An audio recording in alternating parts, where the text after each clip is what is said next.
India, one of the largest countries in the world, recently actually became the largest country by population, surpassing China. They are looking to get into the metaverse, and everybody in some aspect is trying to get into the metaverse, but India may be a little bit more serious about it than some other countries. In fact, there appears to be growing expectations from India that they could become the gateway into the metaverse. See, they're building out the Experimental Technology Innovation Center, which is scheduled to be all ready to go by 2047. Sounds like a long time, but if the metaverse and this digital era that we're experiencing right now continues, they could be primed to take full control over the metaverse in the future. Now, there are some things that hinders India's chances, but let's talk a little bit about India in terms of their population, because this is an interesting note. It's documented fact that more than half of India's population, which, by the way, they're the largest, right? Half of their population is under 30 years old. Why is that relevant? It's relevant because as young people, they are very, very familiar with new technology. They're very familiar with the digital environment, right? People in India are very tech savvy. A lot of that has to do with young people. Where are we going? We're going into crypto, we're going into blockchain, we're going into the metaverse. India also boasts the highest number of STEM graduates worldwide and can effectively meet the demand for the digital workforce, just on sheer numbers.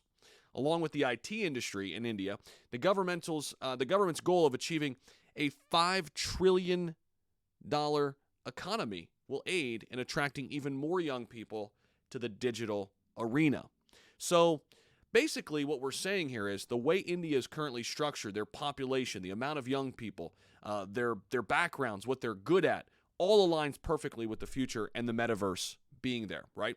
That coupled with them building out this crazy new technology innovation center that they're calling XTIC really does set them up for some huge success here.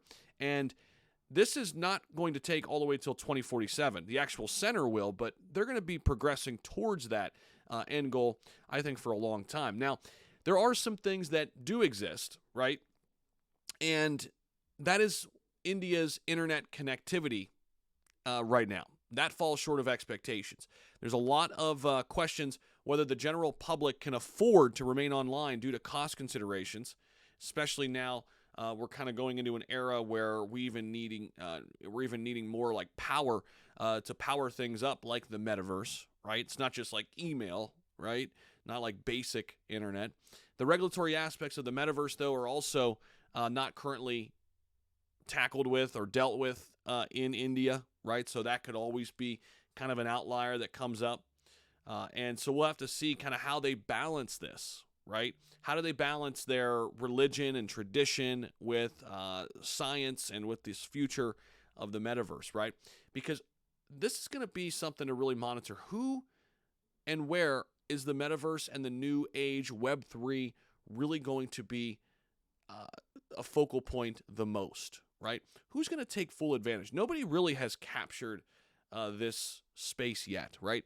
And it's good because we want competition. We want everybody kind of building out what they believe is the future of Web3. But in India in particular, they do have some advantages. I thought this was an interesting article that I read, and I kind of wanted to share my thoughts. What do you guys think down below? Do you guys think it's going to be a country like India that takes Web3 by the horns? Do you think it's going to be somewhere else? Let me know what you're thinking about this down below. Appreciate you guys, as always, for stopping back by the channel. If you got some value, let me know in the comment section. Let me know with a thumbs up, and we'll see you in the next one. Peace.